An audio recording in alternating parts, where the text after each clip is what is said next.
queria retomar algumas discussões em torno do capítulo 10 e do capítulo, inclusive, 9, o capítulo sobre mediunidade, a princípio. As minhas considerações sobre o capítulo 9, mediunidade, são muito poucas. Sobre o capítulo 10 eu tenho algumas coisas a mais que acho que é interessante amarrar. Eu acho que deve ter sido amarrado na reunião passada, então eu vou tentar ser o mais sucinto possível. Mas eu tenho quase certeza, pela minha impressão, que possivelmente a gente não vai avançar no capítulo 11 hoje. O capítulo 11, sexo, é um dos capítulos mais importantes da obra No Mundo Maior. Não porque trata de sexualidade propriamente falando, porque todos os temas que André Luiz tem tratado são importantes, mas pela forma como André Luiz aborda a questão sexual no capítulo 11, né? De uma forma que vem a calhar também com o trabalho que Emmanuel fazia quase que paralelamente, né? Emmanuel vai escrever um pouquinho depois dessa obra o livro Vida e Sexo. E, portanto, esse capítulo é um capítulo muito interessante. O discurso do instrutor em torno da sexualidade é feito de detalhes, é muito profundo. Eu acho que a gente não vai ter condição e tempo de adentrar no capítulo 11 hoje. Mas, de qualquer forma, vale a pena a gente fazer aqui um retorno, né? Pelo menos para esgotar o assunto. A princípio, dizer o seguinte. A gente avançou no capítulo mediunidade, né? Aquela ideia inicial do animismo, o animismo que foi ventilado, né? A experiência daquela reunião mediúnica, a ideia de que a presença dos benfeitores espirituais induzia a médium e o próprio benfeitor espiritual que era percebido pela médium e ela conseguiu captar, ainda que imperfeitamente, não foi aceita, não foi acolhida pelo grupo mediúnico. Veja que esse é um assunto muito delicado, é um assunto muito problemático até, porque de um lado a gente tem a ocorrência do animismo, e às vezes, e comumente não é pouco a ocorrência do animismo, né? Em que o fenômeno acontece por autossugestão de pessoas que estão autossugestionadas, por conflito psicológico. O médium, quando tem conflito psicológico, ele vai na sessão, é muito provável que ele tenha um desabafo, uma catarse. Porque, em verdade, o transe anímico pode ser fruto de uma catarse. Ele está com a preocupação na cabeça, ele pode se autossugestionar. Então, o médium é uma pessoa muito suscetível, é uma pessoa muito sensível nesse sentido. É uma antena que capta com muita facilidade as ocorrências, tanto no mundo mediúnico, ou seja, no mundo espiritual, quanto no mundo dos encarnados. Então, é fácil ele se sugestionar. O médium é sensível tanto a desencarnados quanto a encarnados, né? Então, a tese do animismo não é uma tese fácil, né? Mas o que André Luiz está chamando a atenção aqui é que há exageros. E há exageros também de diagnosticar fenômenos mediúnicos que são fenômenos mediúnicos como anímicos e que, na verdade, são essencialmente mediúnicos porque não atende determinado grau de exigência, de precisão e de detalhe na mensagem. E é isso daqui que é interessante a gente concluir nesse capítulo sobre mediunidade, né? Uma das coisas mais importantes desse capítulo é a expressão que André Luiz coloca, chamada qualidades receptivas. Qualidades receptivas. Quando ele diz o seguinte, lembra daquela parte que o benfeitor espiritual era um médico, que ia levar uma mensagem, mas que a médium Cecília, se não me falha a memória, né? Cecília não iria conseguir recepcionar a mensagem dele integral, a ponto dele trabalhar o conteúdo da mensagem de uma maneira mais restrita, evitando vocabulários médicos, evitando terminologia acadêmica especializada, porque ela, como médium, não conseguiria captar, porque não teria referencial ressonância. Aqui um detalhe. Havia uma lenda e até uma ignorância, um conceito popular dentro da mediunidade, que quanto mais o médium é ignorante, melhor, porque demonstra a prova, a autenticidade do fenômeno mediúnico. Esse é um erro. Esse é um erro sério. Quanto mais o médium se trabalha, quanto mais o médium enriquece-se culturalmente, se trabalha psiquicamente, melhor material ele oferece para que os espíritos possam atuar por meio dele. Ah, mas Chico Xavier, que tinha só o quarto ano primário e recebia cada coisa sábia, porque Chico Xavier já passou pela academia em outras encarnações. Já teve reencarnações de muita inteligência, de muita sabedoria, e guarda isso nos arquivos. Veja que o benfeitor espiritual, quando chega perto de Cecília, diz assim: nem registro de reencarnação passada eu tenho para acessar ela, para passar conteúdos de medicina, porque nem em reencarnações passadas ela tem esses parâmetros, esses conteúdos. Então, o fenômeno mediúnico não é milagre. Se não tem aquele input, se não tem aquela referência, o espírito não tem condição. Veja que é a coisa mais difícil do que a gente imagina. Existem barreiras materiais que às vezes a gente nem consegue imaginar para o fenômeno mediúnico ser pleno, para que haja comunicação plena. Então, quando a gente vê um médium como Chico Xavier, que era desprovido de uma cultura acadêmica da encarnação, mas ele é um espírito muito sábio, que já transitou, que tem uma bagagem muito grande, né, e que tinha uma qualidade receptiva de tal forma que ele mudava o estilo da psicofonia e da psicografia a partir de cada comunicante. Essa flexibilidade mediúnica é o ideal, e quanto mais o médium é flexível nesse sentido, melhor. Daí, às vezes, há determinados médiuns que recebem determinados espíritos. Por quê? Porque falta essa flexibilidade. Chico mudava a caligrafia a ponto de ser reconhecido no cartório. Não é comum a maioria dos médiuns fazer isso. A ponto de ser reconhecido, né, com a identidade do morto. Né? Isso quer dizer que aquele médium que psicografa e que recebe a mensagem do espírito e que não muda a caligrafia não é mediúnico? É mediúnico. É uma característica da mediunidade do Chico. Ele conseguia receber, no grupo espírita da prece, ele recebia, por exemplo, espírito com licantropia, totalmente deformado no seu perispírito, ou uma zoantropia diferente da licantropia, uma deformação perispiritual. Depois recebia um sexólatra, depois recebia um indivíduo agressivo, um criminoso que desencarnou de repente numa morte violenta, e no final da reunião recebia Emmanuel. Olha a mudança, a flexibilidade. O médium ideal é o mais flexível possível.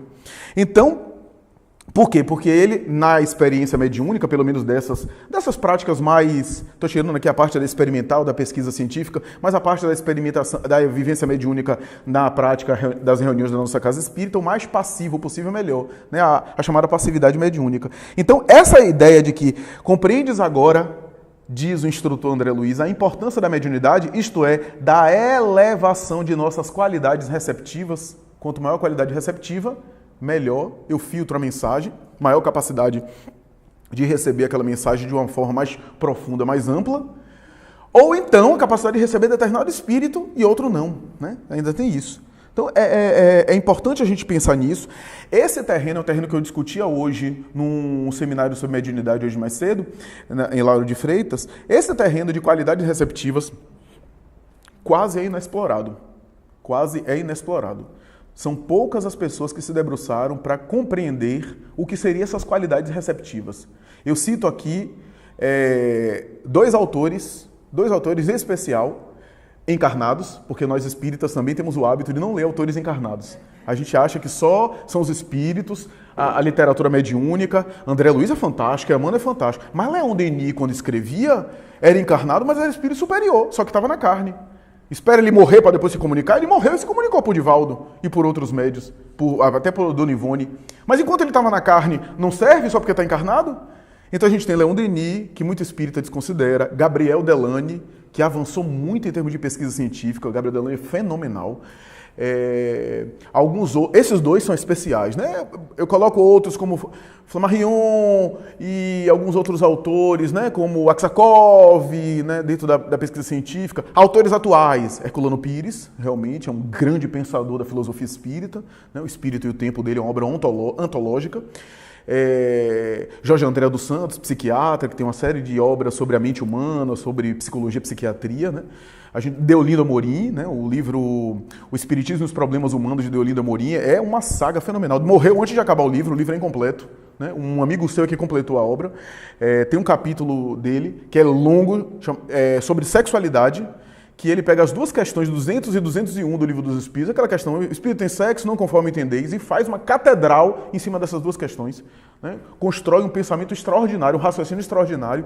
Então, Deolinda Amorim é um autor muito bom. Hermínio de Miranda, que eu tenho uma simpatia especial, aí eu coaduno com Túlio, né?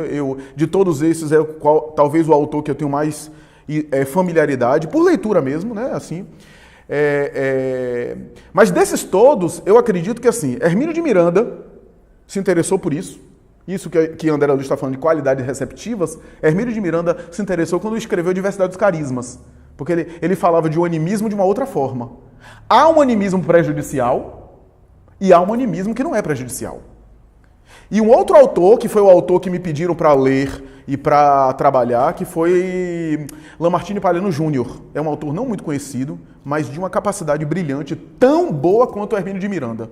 Né? Palhano Júnior viveu muito pouco, nasceu em 46, morreu em 2000. E eu conheci um dos amigos mais próximos dele, né? Um dos primeiros chats virtuais de divulgação espírita da internet, que foi na década de 40, o IRC, né? Sigla de Internet Relay Chat. Eu sei que quase ninguém estava encarnado nessa época, só eu, né? Mas era um dos primeiros programas assim, e comunicações, né? E rede social para divulgar na internet. Eu fiz parte, ligado ao Centro Espírita Leon Denis, né?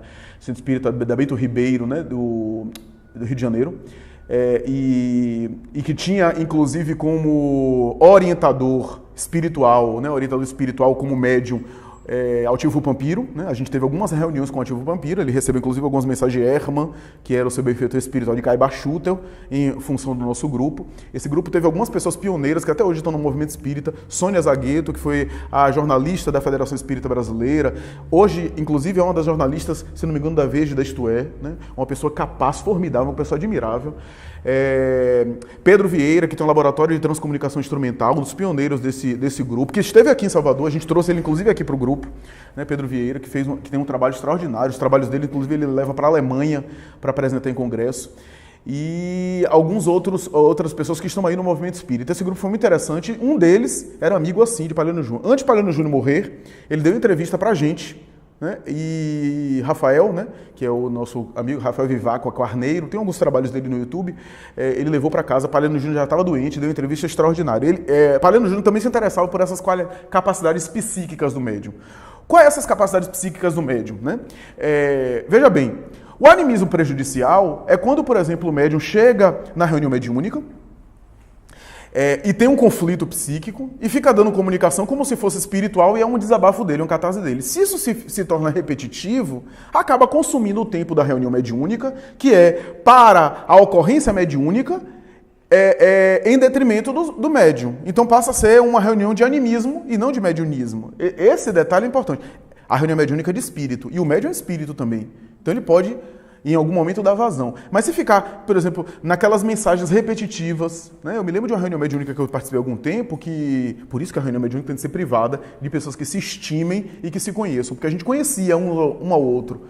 E um dos nossos companheiros tinha uma questão, eu citei isso no seminário de hoje, tinha uma questão na história familiar dele com a mãe. Ele sofreu uma situação de abandono, muito pequeno, né? A mãe abandonou, e ele ficou inclusive aos cuidados de uma familiar, né? Junto com o pai.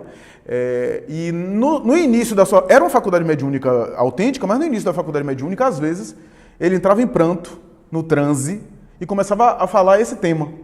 É muito duro ser abandonado pela mãe, etc. Isso se repetia. Aí na outra sessão, choro, e um deles desabafo muito parecido, mesmo tema. Né?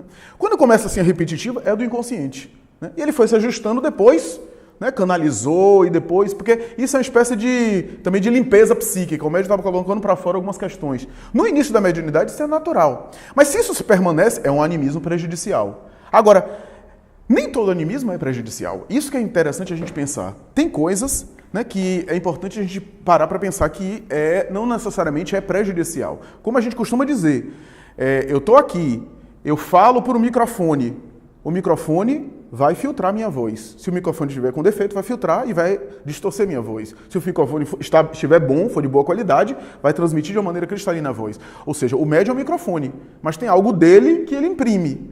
Né? E às vezes ele pode até melhorar a comunicação. Ele pode até, na semana passada, uma das médias da nossa reunião mediúnica, o espírito muito agressivo se comunicando e dizendo coisas. Em alguns momentos... Eu até peguei depois o áudio para rever. Em alguns momentos, o espírito falava de maneira agressiva, né? Recalcitrante, reagia de maneira agressiva. Em alguns momentos, o espírito parava assim e dizia, fale para ela me deixar falar. Diga para ela me deixar falar. E na avaliação, a médium dizia, olha, Flávio, tinha em alguns momentos... Porque o médium deve deixar o espírito falar. Né? Já pensou em espírito agressivo que está odiando, que foi assassinado? Estou com muito ódio. Ora bem... Ele passa a emoção, estou com ódio, altera o tom de voz mesmo, desde que não se exceda, né, porque não se trata de um excesso, né, de ele gritar, de ele cair no chão, porque o médium vai controlando e vai modulando. Né, mas às vezes existem disciplinas na casa espírita que quer que o médium se comunique sempre com tom de voz, Não, o espírito agressivo é aquele tom de voz suave. Isso a gente está, na verdade, gerando loucura. O médium vai enlouquecer, assim, porque reprime tanto o médium. É o caso de Regina, de Diversidade dos Carismas. Quem leu sabe. Regina foi se bloqueando de tal forma que quase bloqueou a faculdade mediúnica dela e ficava neurótica. Se não fosse a ajuda de Hermínio de Miranda. Porque era uma faculdade esplendente, mas o centro espírita queria até que ela desse comunicação com as mãos em cima da mesa, porque tinha que ser. O médium, toda vez que incorporasse, tem que colocar a mão em cima da mesa, porque era ou as mãos em cima das pernas. Isso não existe, isso é umas coisas que a gente vai inventando. Cada médium é um, tem o seu jeito, né? Desde que ele não extrapole, que não exceda, que ele não dê soco no doutrinador, que ele não caia no chão.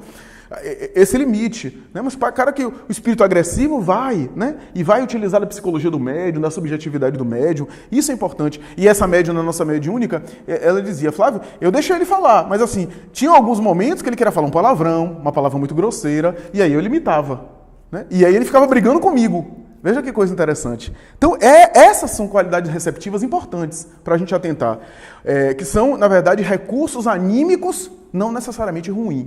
Né? Recursos, inclusive, positivos, que a gente pode desenvolver. Uma coisa importante é o seguinte, como a gente costuma dizer, que é uma coisa que Hermínio de Miranda desenvolve e Palhano Júnior também desenvolve. Ora bem, veja como a coisa é delicada. Emancipação da alma, sair do corpo, não é mediúnico, é anímico. Para eu sair do corpo, eu não preciso de espírito nenhum. É uma capacidade da minha alma, emancipar. Clarividência é anímico. Visão psíquica à distância é a alma do encarnado que vê. Pré-cognição, conhecimentos antecipados do futuro, ou retrocognição, acesso ao passado, anímico. Psicometria, anímico. Porque são faculdades que o próprio espírito pode captar, pode... Eu estou colocando em tese aqui, tudo anímico, né? Essas capacidades. Só que, aí que está o problema, ou a solução. Só que o indivíduo dorme, emancipa. Emancipar é anímico. Aí ele trava contato com outro espírito, recebe uma informação, volta no corpo, desperta, passa um recado, já não é anímico, já é mediúnico. Porque ele já está no meio. Ele saiu do corpo, emancipou, travou contato com outro espírito, voltou ao corpo, despertou, passou uma mensagem, já se tornou médium. Porque médium é aquele que está no meio. Veja que coisa interessante. Clarividência, visão psíquica à distância, é uma capacidade do indivíduo. Mas se ele é ajudado por outros espíritos, já se torna mediúnico. Ou se ele, na sua clarividência, vê um ser espiritual que passa um recado para ele já está no meio, já é médium. E ele transmite o recado. Veja, por isso que animismo e mediunismo, por isso que André Luiz, o próprio Palhano Júnior resgata isso. Kardec usou em algum momento lá da obra espírita, mas não usou muito. Mas André Luiz e Palhano Júnior usam muito a expressão medianímica. Medianímica é a mistura de mediúnico com anímico. Porque essas expressões acontecem o tempo todo juntos. Né? Então, essa expressão não é ruim. Sabe o que Palhano Júnior fazia? Ele, inclusive, fazia isso, né? Ele dizia o seguinte, que na pesquisa experimental, a mente do médium, como é uma espécie de radar, o radar vai sintonizar, né? Fica sintonizando. Então, no desobsessão, no socorro, é necessária a passividade. Mas na experimentação, sabe o que ele fazia? Ele pegava três médiuns, alguém pedia oração, ele botava o nome da pessoa, o sexo e o problema, assim, em termos gerais, né? Porque cada médium tem as suas qualidades respectivas. Chico Xavier não tinha nada disso. Chico Xavier, porque tem médium também que faz uma entrevista antes com a pessoa e pega o CPF, senha de banco, sabe tudo, da vida da pessoa toda. Não. Chico Xavier só pedia o nome completo.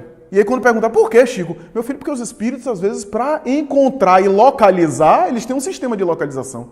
Ah, Maria, tem tanta Maria no além? Até encontrar uma Maria no além-túmulo? Então, dê o nome completo, ele só pedia isso. Mas Chico Xavier é um médium à parte.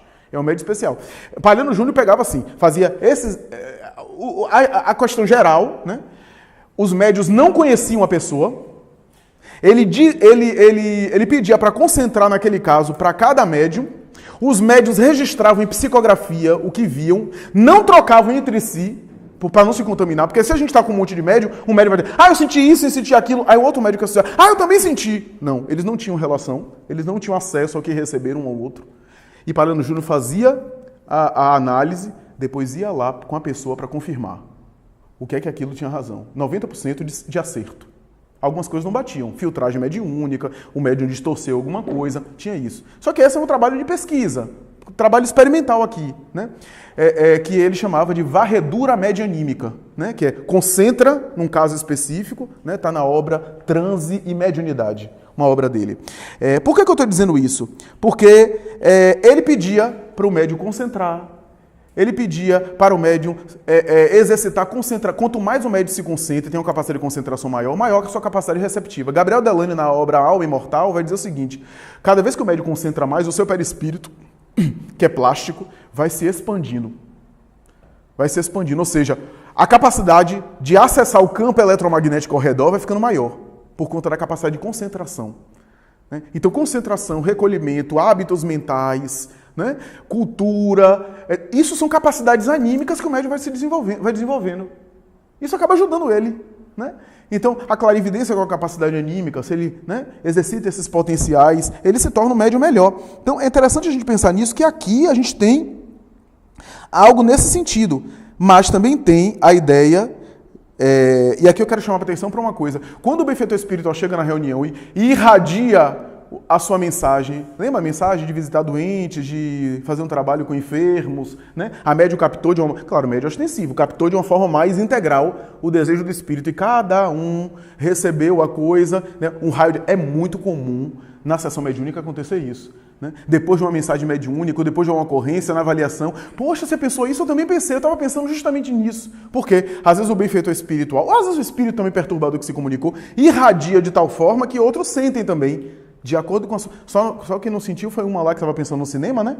Tinha um participante da mediúnica que estava pensando tanto no cinema que perdeu, que aí não recebeu nada. Mas cada um, de maneira geral, recebeu uma cota ali, né? Um pensou no hospital que visitou há não sei quantos anos, outro pensou que de repente podia se dedicar a doentes, outro lembrou de alguém que ele visitou doente alguns anos atrás e que poderia voltar a visitar, que era a ideia do... Aí o André Luiz diz assim: isso é que está...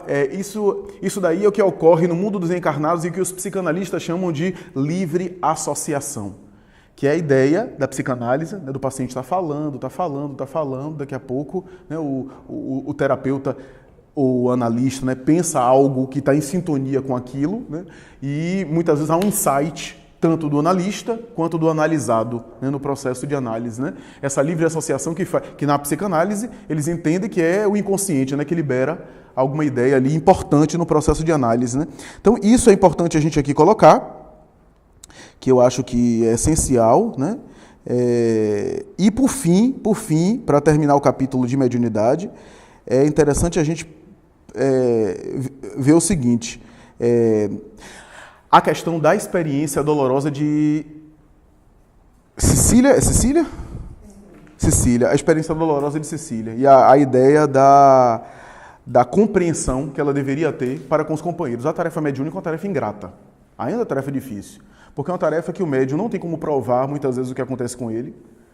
O que ele tem que fazer é passar a mensagem, é servir como instrumento e deixar realmente para que outros analisem. E é importante que analise mesmo, né? Porque senão a gente vai aceitar qualquer coisa também. Mas em alguns momentos o médium vai ser incompreendido, o médium não vai ser bem acolhido, né? E às vezes vai ser tratado com injustiça. Então isso é importante aqui. E aí André Luiz termina o capítulo dizendo: nos lobos frontais, André, exteriorização fisiológica de centros perispiríticos importantes, repousam milhões de células à espera para funcionar, do esforço humano no setor da espiritualização. Nenhum homem, dentre os mais arrojados pensadores da humanidade, desde o pretérito até os nossos dias, logrou jamais utilizá-los na 10ª parte. São forças de um campo virgem que a alma conquistará não somente em continuidade evolutiva, senão também a golpes de alta educação, de aprimoramento moral e de elevação sublime. Tal serviço, meu amigo, só a fé vigorosa e reveladora pode encetar, como indispensável lâmpada vanguardeira do progresso individual. Essa expressão aqui que André Luiz repete em várias situações. Lembra o que André Luiz fala? Fulano não estava situado, a sua mente estava situada na parte mais inferior da casa mental. Beltrano estava na parte intermediária, né? A gente viu várias vezes André Luiz falando isso. Ele está se referindo àquele capítulo da casa mental, dos três andares, né? E, claro, ele associa os lobos frontais como sendo uma parte do cérebro nobre que a gente ainda não explorou totalmente e que quando a gente explorar mais, claro que não explorar aqui fazendo investigação neurológica, né? Mas como consequência da nossa própria espiritualização, na nossa própria evolução ao longo aí das eras, a gente vai ter um domínio muito maior sobre a matéria e sobre nós mesmos. É isso que ele está dizendo aqui de outra forma. Então, isso daqui é algo para o futuro, né? Claro, para os médicos espíritas, de repente, esse daqui é um objeto interessante de estudar, os lobos frontais. Há algumas pesquisas interessantes sobre os lobos frontais, né? Que depois a gente pode falar. Bom, vamos entrar agora no Dolorosa Perda, que é um outro capítulo muito importante. Um capítulo que fala de diálogo entre... eu estou lembrando aqui porque havia, na minha época de graduação de psicologia, havia um interesse grande na psicologia do puerpério e na psicologia da gestação, né? Eu me lembro que houve um congresso, inclusive, eu participei, inclusive, com um trabalho, que era o quanto havia comunicação entre gestante e feto. E é claro que, do ponto de vista da ciência, fica em termos fisiológicos. Os trabalhos em psicologia apontam para o estresse da gestante e a carga de neurohormônios associados a estresse, cortisol, dopamina, né, os neurotransmissores, que passam, né, pelo cordão umbilical, pela placenta, chegando no bebê e estressando o bebê. Né? Existem trabalhos assim, falando disso, do estresse da gestante, da psicologia da gestante, do estado psicodinâmico da gestante e a relação, né, desse estado psíquico sobre o feto. Mas aqui André Luiz vai muito além, né? Porque aqui ele está trazendo para nós, quase em tela cinematográfica, a comunicação espiritual, né, entre o espírito da gestante e o espírito do reencarnante, do candidato à reencarnação ali. Né? Inclusive com matrizes do pretérito, porque ela tinha um repúdio por aquele espírito. Né? Só há ideia de vínculos passados para a gente entender um negócio desse. Porque você pode imaginar uma gestante que tem um filho e joga numa lata de lixo, com placenta e tudo.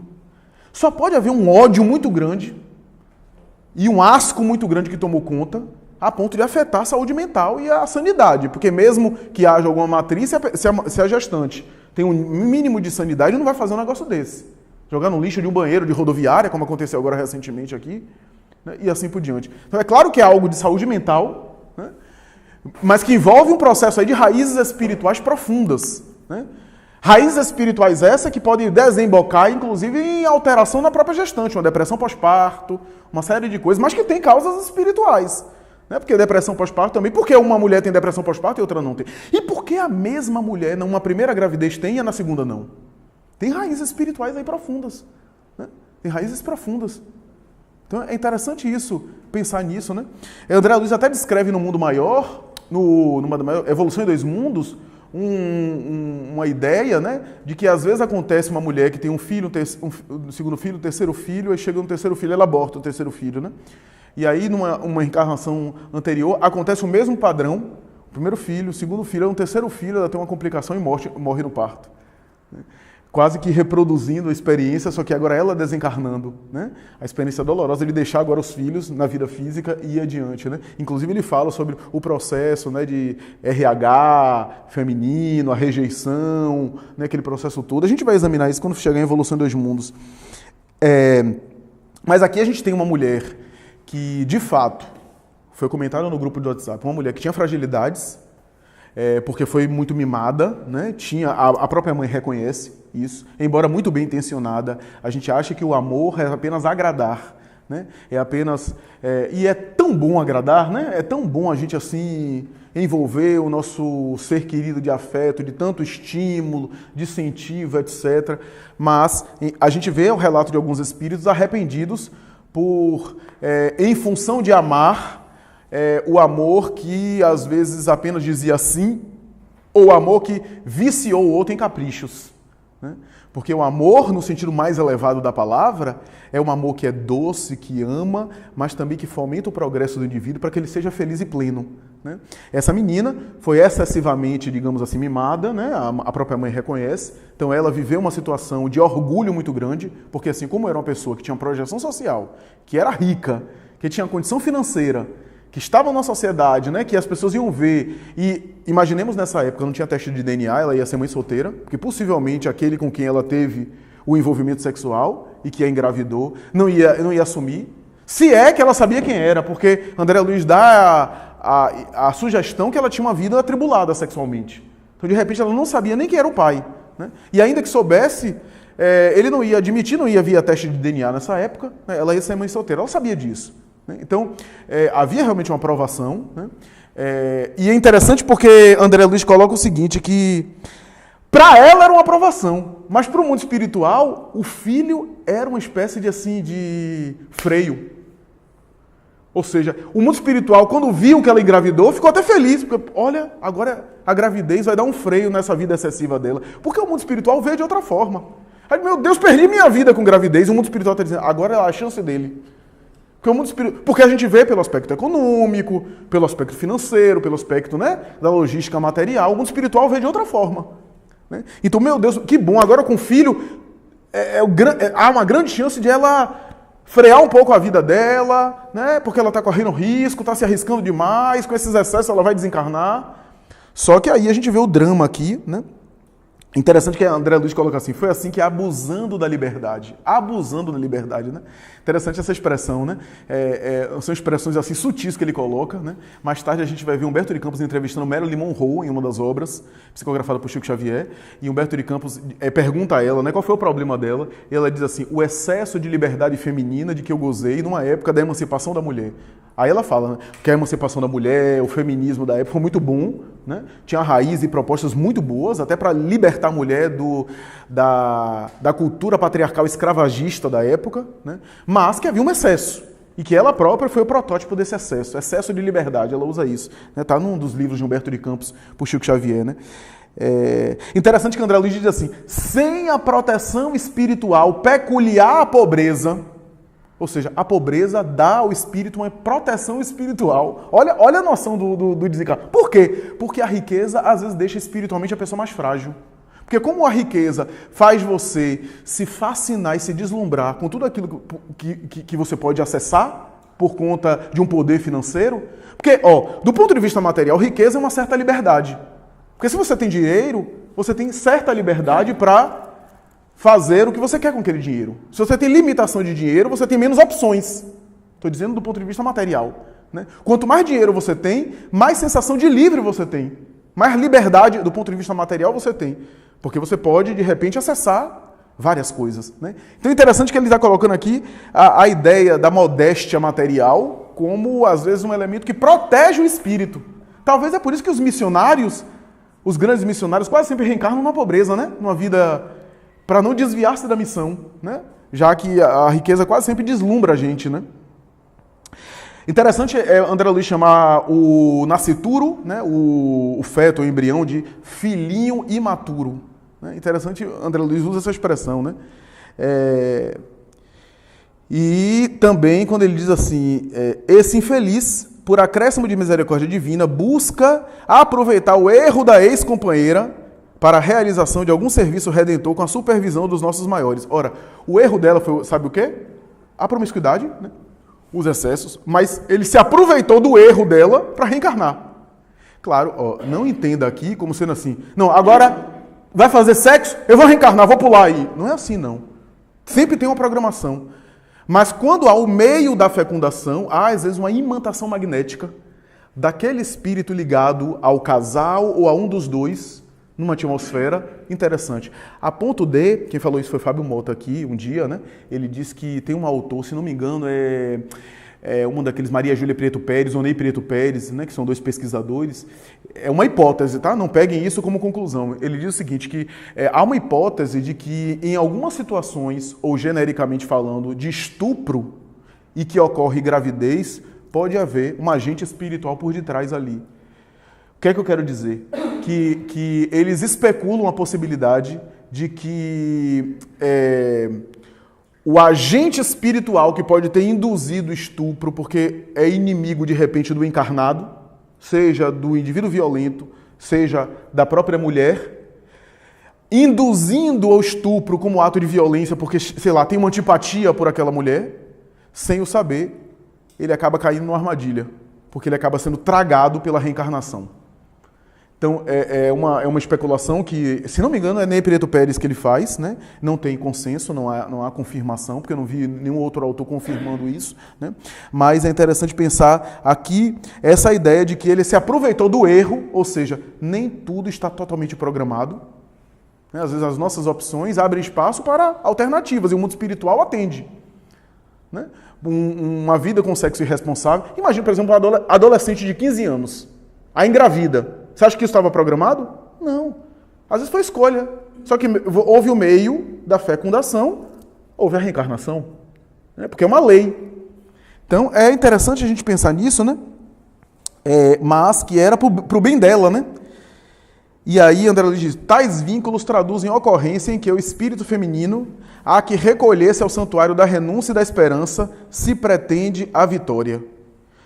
Os laços entre mãe e filho, presuntivos, são de amargura e de ódio, consubstanciando energias desequilibrantes. Ou seja, a ideia do abortamento começou nessas irradiações cuja vibração era nefasta.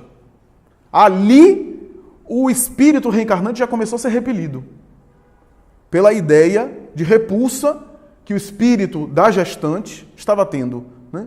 E isso é importante a gente pensar aqui, porque essas energias desequilibrantes são descritas, né, pelo autor espiritual.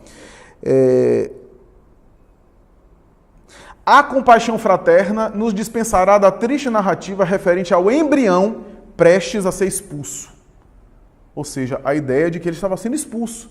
Filomeno de Miranda, na obra Temas da Vida e da Morte, vai dizer que há alguns abortos espontâneos que ocorrem porque o reencarnante se sente rejeitado. Olha que coisa interessante. O indivíduo não cometeu aborto, não executou aborto, não fez nenhum procedimento. Né? Mas às vezes a mãe que pragueja, que se rebela, o pai que, sei lá, abandona o lar, ou que se torna agressivo, às vezes seu espírito não tem maturidade, o reencarnante, é muito sensível, muito frágil, se sente rejeitado e rompe o laço. Kardec não disse que no início da fecundação os laços são muito suaves e o espírito pode recuar diante da prova para reencarnar? Então, às vezes acontece esse tipo de ocorrência, né? É interessante que nesse processo de gestante feto, André Luiz diz, nos lobos frontais a sombra era completa. Olha só, interessante, né? Dos gânglios basais, onde se aglomeravam as mais fortes irradiações da mente, ou seja, a parte mais baixa, da mente alucinada, desciam estiletes escuros que assaltavam as trompas e os ovários, penetrando a câmara vital, quais tenuíssimos venábulos de treva incidindo sobre a organização embrionária de 4 meses. Ou seja, a gestação era de 4 meses, que, aliás, é até um processo complicado, né? Eu já tive uma paciente que ela abortou com 4 meses, ela disse que aquela cena nunca saiu da cabeça, porque ela viu o bebê todo formado. Né? E ela disse, Flávio, o que mais não tira da minha cabeça é que ele se mexia. Depois, né, do procedimento, que aliás foi feito por uma pessoa muito conhecida aqui de Salvador, né, porque é feito por fora, né, e que os profissionais que fazem isso da área de ginecologia e obstetrícia ficam ricos, né, constroem império, né, porque é uma coisa assim de um procedimento às vezes rápido que custa altas somas, porque do ponto de vista legal é ilícito, né? Então é interessante a gente pensar que consumara-se à medida que o meu instrutor desejava. Aqui é interessante pensar o seguinte, lembram que ela estava naquela coisa, a enfermeira tentando demover ela da ideia e tal, e aí os espíritos começam a induzi-la e ela chega e toma o medicamento e dorme, né? Uma espécie de sonífero. E aí, esse sonífero foi tomado por indução dos benfeitores espirituais. Veja bem, então o que é que André Luiz está dizendo nessa época? Que nem sempre os medicamentos são vistos como inimigos. Às vezes são até parceiros. Induziu ela ao sonífero para que ela pudesse se restabelecer, se restaurar. Né? E aí, aqui a gente vê o seguinte. Uma coisa interessante, quando ela sai do corpo, Cecília vê a mãe, né? Lembram que Cecília vê a mãe? E é interessante que ela vê a mãe, mas não vê com nitidez o restante, né? Veja como acontece isso nas nossas experiências de emancipação. Normalmente, quando a gente sai do corpo, a gente às vezes vê alguém que nos é conhecido, né? Às vezes tem mais, mas aquilo que registra. E quando a gente volta ao cérebro, sonhei com minha mãe, sonhei com... Às vezes tinha vários espíritos, mas o que ficou no nosso cérebro é algo... Por quê? Porque afetou a emoção, então gravou mais fácil, a memória guardou, né? Ainda que haja aquela matéria que bloqueia, né? E por fim, deixa eu ver aqui, Flávio.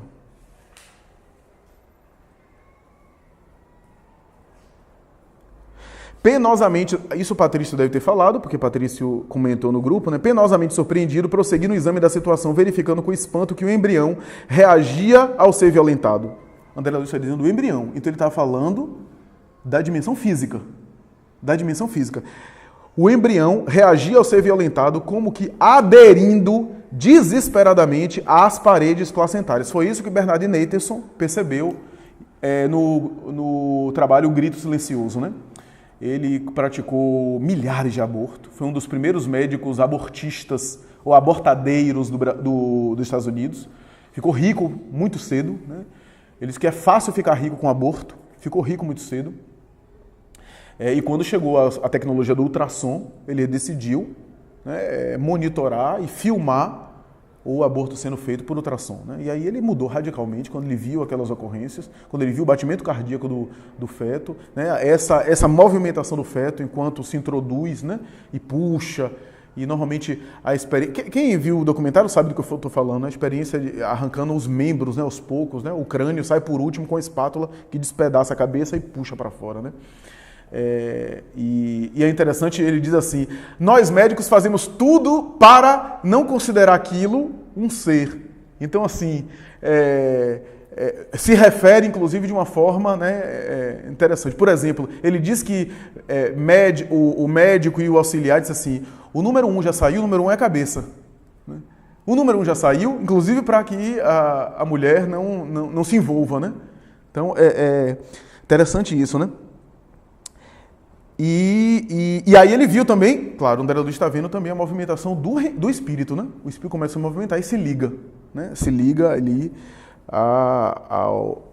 permitindo com impulsos involuntários o ninho de vasos do útero, precisamente na região onde se efetua a permuta dos sangues materno e fetal, provocou ele o processo hemorrágico violento e abundante, ou seja, um processo de ação espiritual que tem uma repercussão física.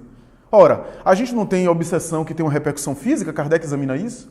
Não tem aquela obsessão da mulher recurvada que ficou não sei quantas décadas, mais de 30 anos recurvada, e que Jesus libertou ela?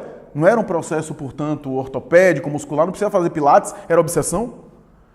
Né? Não teve a hemorroíça, fluxo sanguíneo, que possivelmente também é um processo espiritual? Né? Aqui a gente vê um processo espiritual sendo acionado por conta do psiquismo da mulher, em função da sua culpa, ter ali os recursos que fazia com que assimilasse aquela indução. Né? Divaldo Franco certa vez contou que uma frequentadora da Mansão do Caminho, ele contou isso, uma frequentadora da Mansão do Caminho, que inclusive frequentava as atividades, ela abortou 16 vezes. Há um vídeo na internet que ele fala isso.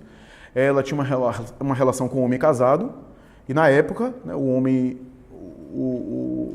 rapaz ameaçava abandoná-la se ela levasse a gravidez adiante, e ela então fez vários abortos, fez 16 abortos. Ela disse: Divaldo, sou muito fértil. E aí, aborto. E Divaldo disse que mais tarde ela acabou desenvolvendo um câncer uterino e com metástase óssea.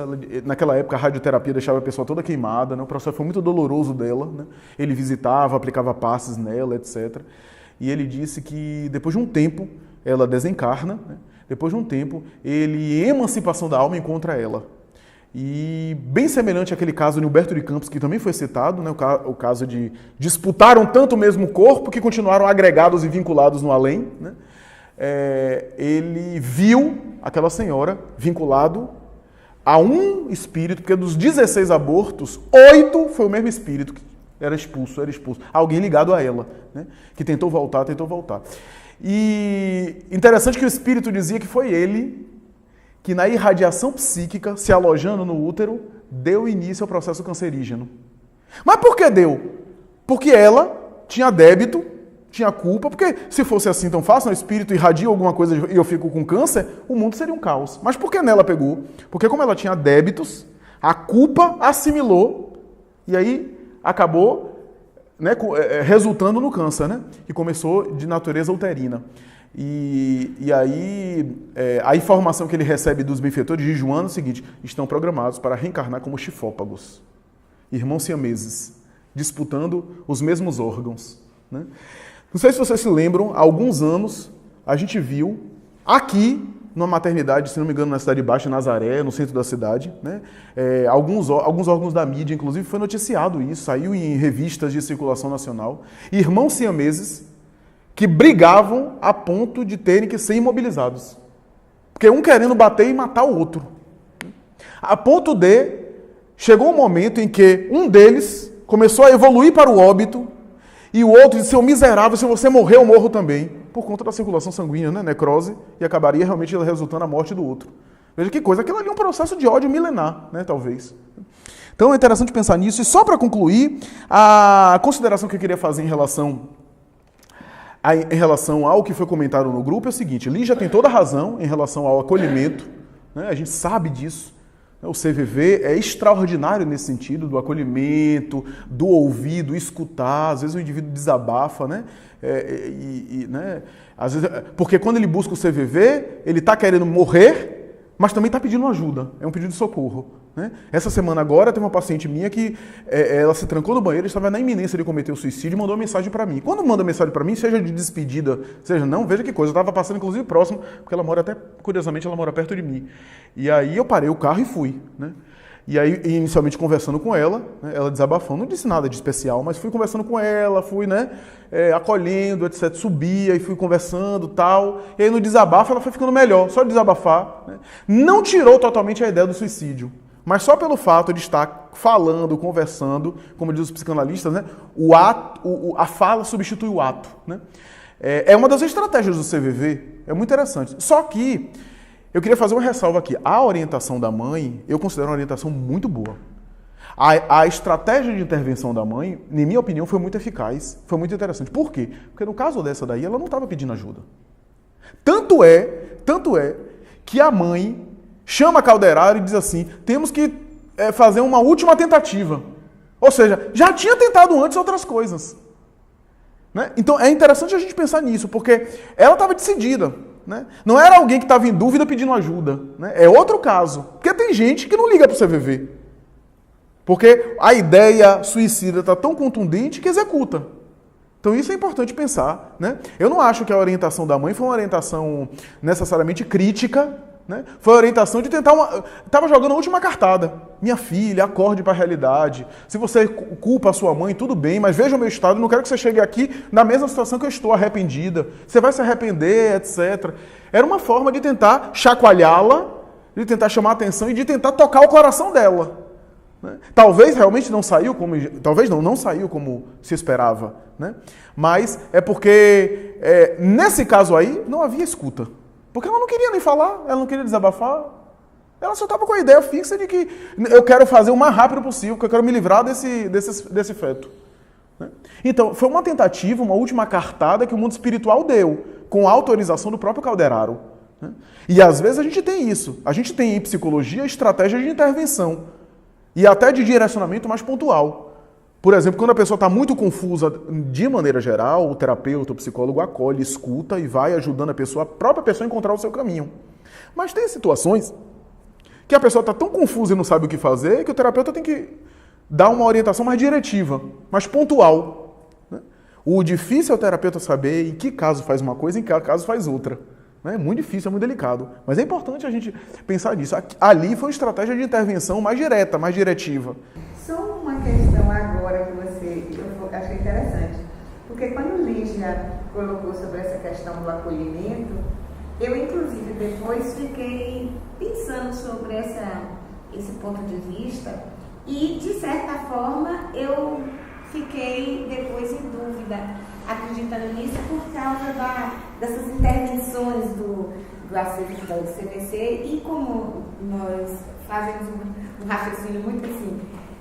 Se a pessoa está com dor, eu fazia isso muito com meu filho pequeno, que ele falava assim, quando ele estava pequeno, se ele se perde, você quando acha briga, ele já está perdido. A psicologia, naquele livro do bebê, não sei o que, ensinava isso assim, que ele já estava em pânico porque ele perdeu. Então, o primeiro momento é você acolher, depois é que você vai explicar porque ele não deve fazer, e as implicações e tal. Então, eu entendi, aí ele já chamou a atenção por esse fato, aí eu entendi que a mãe deveria primeiro acolher e tal, porque a primeira assim, que eu me manifestei, eu fui pelo outro ponto de vista do seguinte: a mãe se manifestava daquela forma porque ela estava vivenciando uma culpa tremenda por ter deixado a filha no ócio, não ter ensinado, então aqueles mecanismos que a gente já discutiu e que você já falou muito bem sobre isso. Então eu pensava que era esse ponto que ficava ainda remoendo na sua consciência de mãe, de não ter exercido a maternidade com zelo, com cuidado e o amor que instrui, né? Então, talvez ela tivesse essa culpa da negligência. Então, eu achei que você não vai, minha filha, não faça isso, não sei o quê. Ela estava num momento de tanta dor que é aquela coisa assim, estou jogando a última cartada. Mas eu não tinha entendido, olha a minha mente pequena. Eu não fui tão longe como você, que você verificou aqui que teve esses antecedentes de tentativas, né, de socorro, de esclarecimento, que ela não deu importância. Eu não tinha percebido isso. Agora, uma dúvida que você colocou no meu cérebro agora foi sobre essa questão aqui, que no momento de estupro, esses autores que você citou, que Fábio Roque trouxe, que eu não me lembrava, mas assim, poderia ser também uma opção de um reencarne, de espíritos devedores. Você disse que não é pacífica a tese e tal. Mas aí eu vou botar mais uma pimentinha aí para você responder. Veja só, a obra de Deus é perfeita. Tem os planejamentos. Nós vimos naquele de Sigismundo que nem todos os planejamentos reencarnatórios são iguais pelas próprias questões que implica cada realidade de cada espírito. Mas todos eles têm um planejamento, porque senão a gente vai admitir que Deus está descuidado. E Deus não é descuidado, a lei é perfeita, né? E harmônica. E aí eu pensei, quando você falou isso, poderia ser naqueles, sobre, por exemplo, as jovens de 15 anos, né, que você deu exemplo.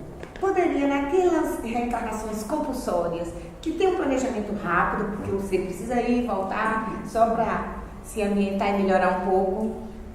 Poderia ser uma intervenção num caso desse, o espírito não estava tão necessariamente ali ligado àquele casal, àqueles demais, com compromissos tão mais graves, mas a possibilidade de reequilibrar com o cosmos, com a lei, e ser um momento até de uma caridade entre aqueles seres para que eles se desenvolvam em outra questão de amor, poderia ser utilizado assim, uma reencarnação compulsória para alguns seres?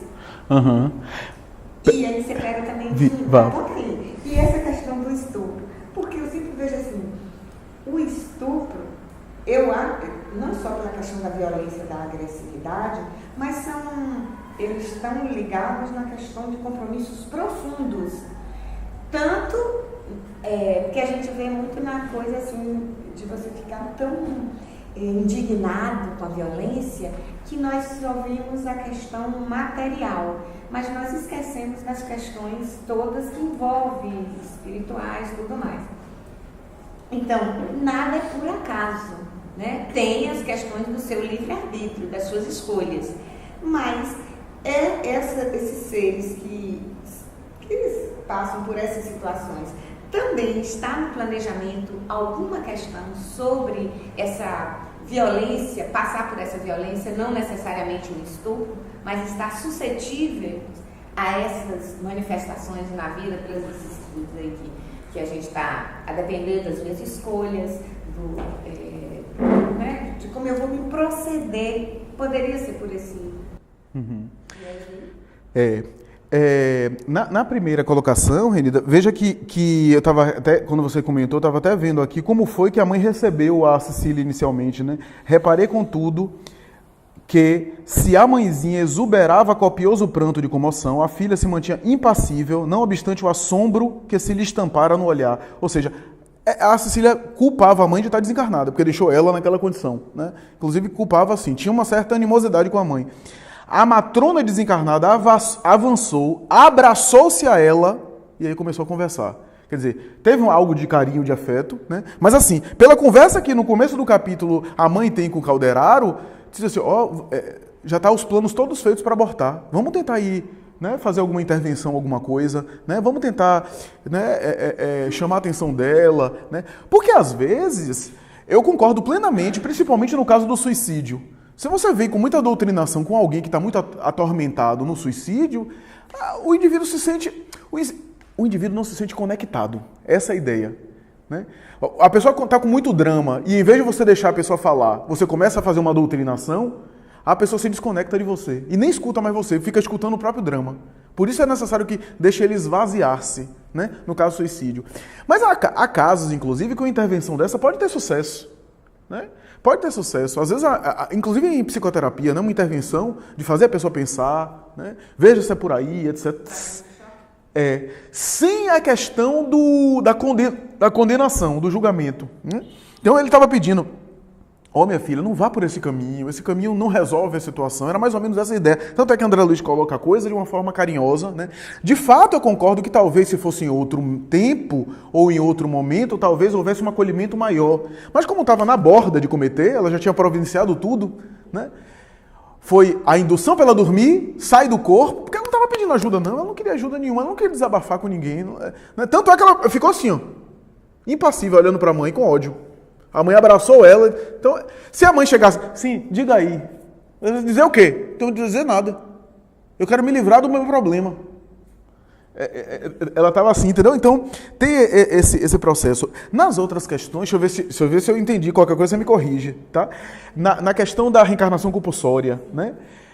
A reencarnação compulsória, o que a gente sabe de reencarnação compulsória é quase sempre assim, um espírito muito rebelde, que ele não consegue participar do projeto reencarnatório porque ele é uma criança. Pense uma criança, né, que não tem discernimento. O espírito ainda é infantil, então os espíritos acabam programando a reencarnação dele, né? E em muitas situações, quando se trata de um espírito muito rebelde e que já teve reincidência em muitos equívocos graves, volta inclusive em processos expiatórios, alguns, né? No caso do estupro, pode acontecer um processo desse, né? Uma reencarnação que não é muito planejada, portanto, não é um espírito que foi, né, muito trabalhado, assim por diante, até porque um estupro não está previsto, não está programado, porque se eu achar que um estupro está programado, é porque está programado de alguém ser estuprador. Então, alguém nasceu para ter o papel de estuprar alguém, para aquela pessoa resgatar um débito, não existe isso. Ninguém está programado para fazer o mal. Faz o mal por escolha. Agora, a vítima, muitas vezes, está acelerando o seu progresso. É essa a ideia. Por exemplo, não é aleatório. Eu tenho um débito espiritual. Eu posso resgatar esse débito com o tempo, através do bem que eu faça, através da minha evolução, ou eu posso resgatar com uma doença, um problema pessoal que me aflige, né? Que vai demorar, que vai perdurar. Quando alguém simplesmente me agride e gera a minha desencarnação, eu tinha um débito que eu ia resgatar de outra área e de uma outra forma, aquela pessoa só adiantou a minha liberação. Bem-aventurados aqueles que podem resgatar logo. E aquele que é vítima do escândalo, ai daquele que provoca o escândalo, mas aquele que é vítima do escândalo, no fundo, ele acaba queimando etapas e acelerando o seu progresso. Por isso que a vítima de qualquer situação está sempre melhor, está sempre bem. Agora, é claro que é um processo doloroso, né? Um processo que ninguém é programado para, né? Como Judas não estava programado para trair Jesus, ali foi a opção. Mas o que acontece é que há alguns espíritos que reencarnam com certas tendências. Se existe algum elo magnético que faça com que algum indivíduo endividado seja objeto de atração de outro ser atormentado por conta de ter tormentos na área sexual ou débitos e resultar no estupro, pode até ser que haja alguma coisa dessa que nos escapa, né?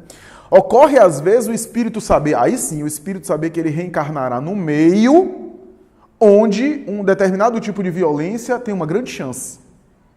Por exemplo, a maioria da violência sexual infantil é feita por familiares. O pai, o padrasto, o tio, o avô. Estou falando da violência sexual porque quase sempre é feito por sujeitos masculinos, né? A pedofilia. Então, o espírito que reencarna naquela família, ele sabe que tem um sujeito na família com determinada tendência.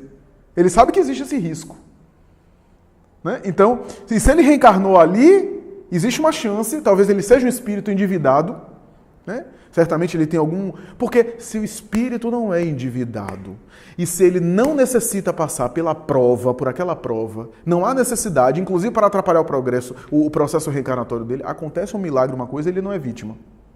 Alguma coisa acontece, isso altera. Porque os bons espíritos antecipam isso tudo, estão na frente. Eles conseguem antecipar essas ocorrências. Agora, não é à toa, né? Embora lamentável, embora não precisasse ser daquela forma, não é à toa as vítimas estarem passando por aquela circunstância. É uma experiência dolorosa que pode ser aproveitada para o crescimento. Conheço pessoas inclusive pessoas que passaram pelo meu consultório, algumas que vivenciaram o processo de estupro e que ficaram marcadas, né? E que foram para a vida adulta com aquele processo, né? A questão da relação com o corpo, a relação com a sexualidade, né? Um pouco difícil, alguns abusos infantis às vezes marca para sempre. Mas conheço pessoas também que conseguiram dar a volta por cima, se tornaram pais ou mães de famílias, pessoas amorosas, dedicadas, não ficaram atormentados sexuais, lembram da experiência de uma maneira dolorosa, mas deram uma ressignificação à experiência, deram um sentido diferente à experiência, se trataram emocionalmente, ficaram bem. Né? Então, veja por que cada pessoa lida com a prova de forma diferente. Tem a ver, claro, com os processos de cada um. É muito complicado isso, né? Mas eu não sei se eu respondi a tua questão. Né? Mas eu acho que é isso. Pode haver processos de reencarnação compulsória, no caso do estupro, né? Nem sempre. Pode ser um espírito, né, até mais amadurecido, que escolheu vir por essa experiência. Porque assim, há o processo da fecundação. Então, agora, uma coisa interessante, Renilda. Quando a gente vê Segismundo, como a gente já comentou aqui, é uma programação reencarnatória específica. Trabalhou o mapa genético, etc. Nem toda reencarnação é assim. Né? O estupro é um exemplo disso. Né? Como é que... Não, agora vai ser estuprada, vamos lá. Não. Né? Mas todo indivíduo tem uma programação, você está certa. Até porque, Filomeno de Miranda diz que há alguns processos de reencarnação onde a programação do indivíduo obedece a um certo automatismo da lei de causa e efeito. Ou seja, a minha futura programação reencarnatória está na minha consciência, pelos atos que eu faço. Eu estou programando agora a minha futura reencarnação, pelas minhas atitudes. Lei de causa e efeito. Agora, é claro que por detrás disso há benfeitores que estão ali organizando, planejando, né? Elaborando o processo, ele vai reencarnar, e aí como é que a gente vai fazer, o que é que a gente pode mexer aí para que as coisas deem certo no planejamento dele. Então, é mais ou menos, né? Isso aí, né? Quando a gente pensa nas alterações perispirituais que a gente realiza, as alterações perispirituais acontecem não só com uma ação física, né? A gente já comentou isso aqui, né? Às vezes com ação mental a gente está também alterando. Por exemplo, você veja André Luiz descrevendo a irradiação desequilibrante atingindo os ovários apenas pelo diálogo agressivo dela com o feto, né? Muitas pessoas não têm um processo obsessivo e por conta do excesso de aborto, ou então às vezes só uma vez mesmo, não conseguem engravidar, vem com a prova de não engravidar por ter danificado o perispírito e não ter conseguido mais ser fértil. Exatamente. Também tem um sentimento de culpa, aquelas coisas todas. Assim, talvez às vezes a gente quer, né? Lógico, né? Também tem um componente espiritual, mas às vezes nossas próprias, né? O nosso próprio fracasso já é tão grande que não precisa nem de interferência espiritual. Com certeza, porque esse sentimento, não sei, eu acho que foi Chico Xavier que relata que atendeu uma senhora uma vez em desequilíbrio constante, enlouquecida. E ele foi saber o porquê e tal, e ela disse que tinha cometido um aborto e o feto já estava grande. E ela enlouqueceu porque todos os dias, às 4, 5, parece que era 5 horas da tarde, que ela abortou, ela tomou medicação e tal, e às 5 horas da tarde, eu acho que é 5 horas, ou 5 ou 6 horas da tarde, que ela conseguiu expelir o feto. E quando ela sentiu que ia expelir o feto, ela colocou um balde, né, e se acocorou no balde. E todos os dias, naquele mesmo horário, ela escutava o barulho do feto caindo no balde. E ela enlouqueceu por conta. E não era, o feto não estava obsediando, não estava nada, o espírito abortado, né? Não estava. Mas o sentimento de culpa, a culpa, né? Cristalizou aquele momento na vida dela que ela não conseguiu mais se livrar daquele processo. Impressionante. E aí Chico Xavier fez intervenção, conversando com ela, dizendo que manda da misericórdia divina, que ela se libertasse daquilo, que o feto já tinha sido amparado, que já estava já em processo de reencarnação com outras pessoas e tal, mas ela enlouqueceu realmente, porque não conseguiu lidar com esse desespero de escutar esse barulho a vida inteira. Minha modesta opinião é que assim, a gente está diante de uma coleção A Vida no Mundo Espiritual, uma obra que ela retrata o mundo espiritual com muita vivacidade, e André Luiz se preocupa de colocar um cenário rico de conceitos tecnológicos, científicos, e a gente tem que tomar algum cuidado para a gente não enveredar demais por esses conceitos outros e esquecer daquilo que é essencial, principalmente na temática que vai vir, que é a temática de sexo, porque há muito do que se fala sobre sexo. Mas o que André Luiz, nessa obra especificamente, irá abordar sobre isso? É importante a gente se ater. Por exemplo, com respeito ao que a gente viu no anterior, em especial o diálogo da Matrona desencarnada com a menina, a opinião de Patrícia, particular, eu discordo. Eu acho que ela não tinha a renúncia santificante necessária para alcançar o coração da filha, mesmo sendo mãe dela. Observe que ela começa o discurso no julgamento, falando que a menina cedeu aos golpes infernais da paixão, que ela não comece essa loucura, que através da renúncia santificante, do exercício da maternidade, ela pode se recuperar perante a lei. E ela só volta atrás, adocicando o discurso, depois que a menina esbraveja. André Luiz fica com os olhos esbugalhados, e aí ela diz: reconheço minha participação indireta no presente infortúnio. E aí, quando a gente volta nos capítulos anteriores, a gente vê, por exemplo, no capítulo 2, a proibição de Eusébio, uma temática que a gente pouco discutiu aqui no curso e que é a base do livro, o amor. Ele diz assim: não bastará em nossas realizações a crença que espera, indispensável o amor que confia. Aí, mais na frente, no capítulo 4, estudando o cérebro, ele faz a definição das casas mentais, faz aquela devassa ao cérebro, o córtex motor, cérebro pré-frontal, gânglios basais, mas ele termina o capítulo enaltecendo a função do amor. Chega um ponto que a gente não pode mais, porque nós apenas conhecemos sem saber amar. A irmã Cipriana é portadora do divino amor.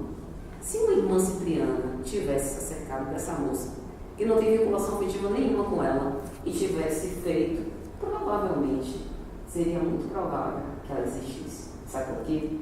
Porque no capítulo 5, O Poder do Amor, irmã Cipriana explica por que ela tem o dom de amar. Perdi meus sonhos, meu lar, meu esposo, meus filhos. O Senhor nos deu, o Senhor nos retornou. O meu esposo, meu único amigo que restava, ele me abandonou quando a lepra tomou conta da minha carne. Desprezaram-me todas as minhas afeições. Fugiram os meus favores do mundo.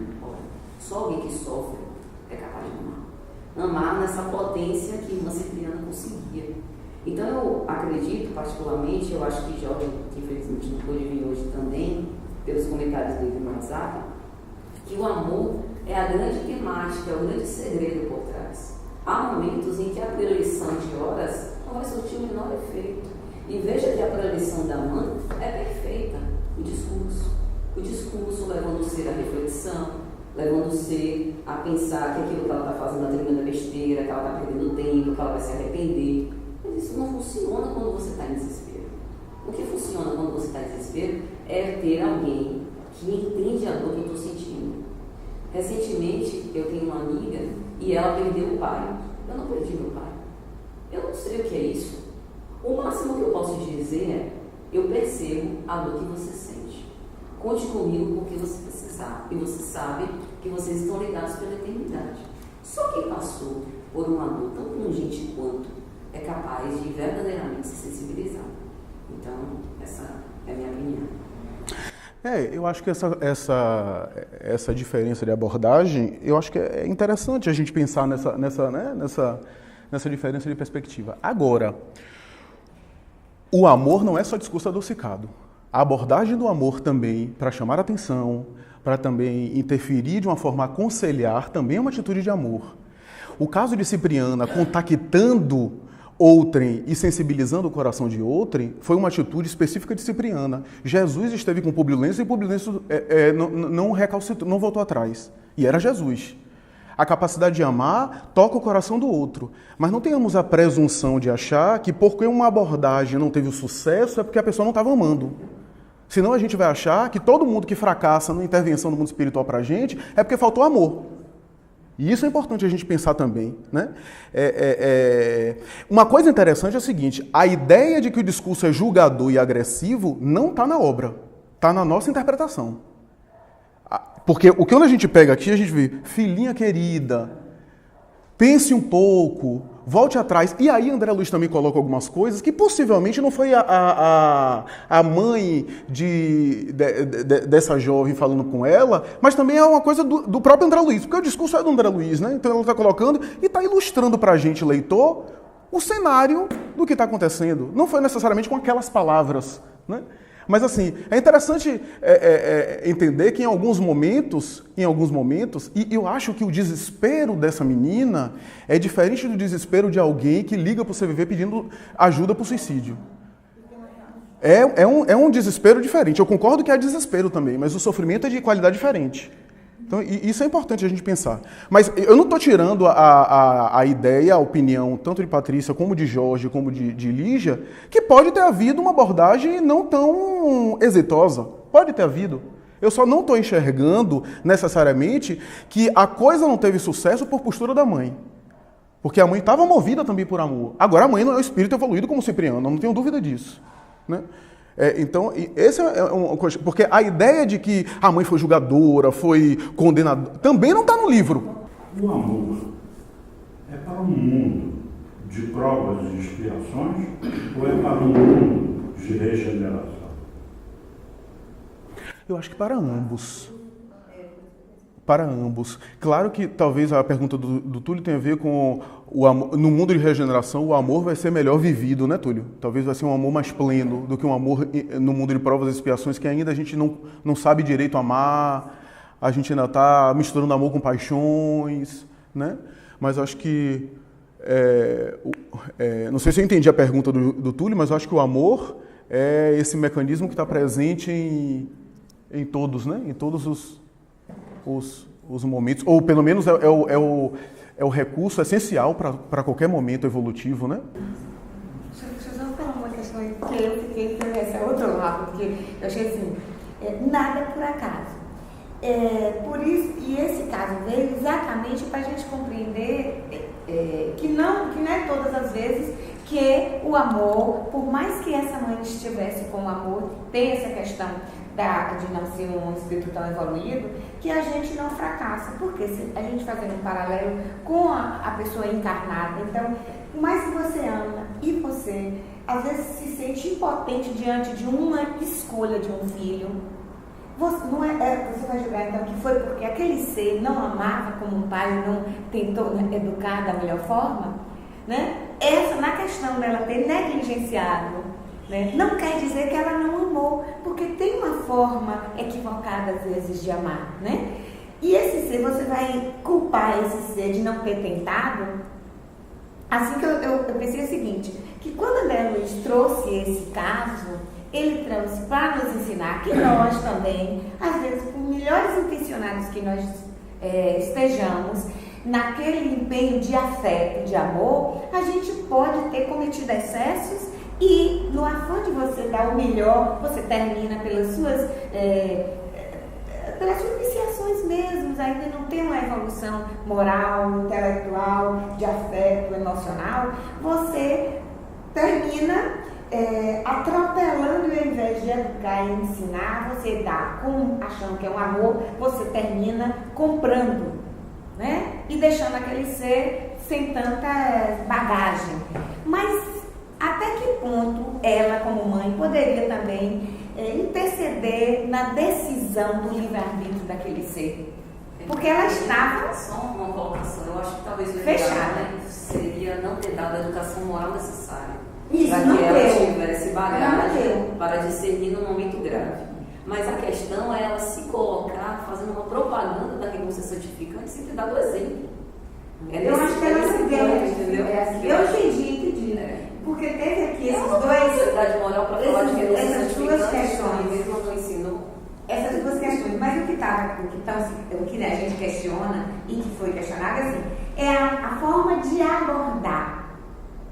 Foi a forma de abordar. Não foi nem que ela não amava, né? Porque ela tinha a culpa e deixa claro que você lê que ela se sentia culpada em relação à educação que ela deu, de ter deixado no ócio, de não ter tido um cuidado maior com aquele ser enquanto esclarecedora, enquanto uma progenitora que vem com aquele ser como espírito, não como meu, mas para ter essa obrigação moral e sentimental. A questão da abordagem foi exatamente isso. Até a gente citou exemplos de que em várias obras a espiritualidade traz as mães para sensibilizar aquele espírito que a gente tem em Gregório, né? Então a gente trouxe esses exemplos, né? Do afeto, da ligação que faz com que aquele espírito se desmorona todo o seu pensamento do mal quando sente a mãe. E a gente vê várias intervenções que a espiritualidade traz, né? A lembrança do amor materno para tirar aquele ser que está ainda muito impregnado na questão da violência, da destruição, né? Que a gente vê está como obsediando um determinado ser, e às vezes até nas mediúnicas você vai trazendo alguma referência nas suas reminiscências, né, passadas do amor fraternal, maternal, que é o que mais toca o espírito. E às vezes não dá certo. Veja. O tiro sai pela culatra, porque nem Exatamente. toda relação de mãe e filho tem que ter esse amor. Por isso que eu acho que esse exemplo vem. Exato. E uma coisa importante... O mestre Rosano só aceitou o espiritismo quando a mãe dele se materializou na frente dele. Não, é um assunto muito bacana, um assunto rico, complexo. Eu concordo com Patrícia quando ela fala da renúncia santificante e de uma certa falta de autoridade moral da figura materna. Em que pese esse aconselhamento da mãe, a mãe falava de... Por exemplo, a mãe tinha autoridade moral para falar por exemplo, de uma vida mais equilibrada que a filha não teve. Porque o que a gente sabe na história, que nesse sentido a mãe tinha autoridade moral para intervir. A mãe, me parece que não teve uma vida atribulada e não teve uma gravidez como a gravidez da filha. Então, a renúncia santificante seria ela justamente optar por levar a gravidez adiante, que era uma espécie de renúncia, né? A mãe não teve esse tipo de histórico, né? Mas a mãe também não abortou. Então, minha filha, minha história, né? Claro que não é um espírito totalmente elevado, né? Mas o que eu quero dizer é o seguinte, eu acho que o meu foco maior aqui é o seguinte, o caso dessa menina, dessa jovem, não é o caso de alguém que bate no CVV. Veja que Jesus, que é o protótipo do amor total, teve atitudes bastante distintas para cada interlocutor que agia com ele. Maria Madalena, desesperada, se jogou nos braços dele e ele ouviu-a sem interferir. Ouviu o desabafo dela, né? Ela inclusive chorando nos seus pés, a gente sabe dessa história, Humberto de Campos, Amélia Rodrigues, né? E ele atuou com ela, acolhendo-a. Joana de Cusa, idem. Mas, por exemplo, o Públio Lentulus, que eu comentei, ele jogou duro. Ele inclusive teve um discurso forte, né? E Públio Lentulus não voltou atrás, embora foi magnetizado com seu amor, porque ali havia amor nele também, né? Aqui para nós, a fala de Jesus em relação aos fariseus, hipócritas, raça de vil, eu nunca vi alguém dar tanto desaforo, né? É claro que, Joana explica isso numa das obras psicológicas dela, não tinha nenhum tipo de raiva, de agressividade ali, né? Era um pai repreendendo filhos, né? A gente não consegue fazer isso. Se a gente chamar alguém de hipócrita, a gente já está querendo voar no pescoço, né? Mas ele tinha uma grandeza de tal forma, né? Quem diz isso, inclusive, sobre Madre Teresa de Calcutá, um biógrafo que eu li certa vez dela, disse isso, que ela dizia coisas duras e ninguém ficava magoado, porque saía com uma doçura, né, que as pessoas não se sentiam magoadas com a atitude dela, né? Quer dizer, é uma grandeza moral que é inacessível à maioria de nós. Então, mas o que eu quero dizer é o seguinte, ele tinha abordagens distintas. Essa menina, quando saiu do corpo, ela não estava correndo atrás da mãe para desabafar, não. Escute aí que eu quero falar, que eu quero conversar. Quando ela viu a mãe, ela ficou até mais resistente. E já estava decidida pelo aborto. Ou a mãe tentava conversar com ela e chamar-lhe a atenção, ou ela ia voltar ao corpo e cometer o aborto como executou o aborto. A mãe tentou alguma coisa dentro, aí eu concordo com o Jorge, com Lígia e com Patrícia, dentro da limitação evolutiva da mãe. De fato, Patrícia tem razão, eu concordo com ela. Essa mãe dessa menina não é Cipriana, né? Não é Cipriana. A gente não sabe se Cipriana estivesse ali e o resultado seria outro. É difícil saber. Né? Agora, de fato, existe uma limitação mesmo para um espírito puro. Um espírito puro não vai poder querer por você. Ele pode se sensibilizar a você, mas se você não quiser, você vai continuar, você vai tomar a sua atitude.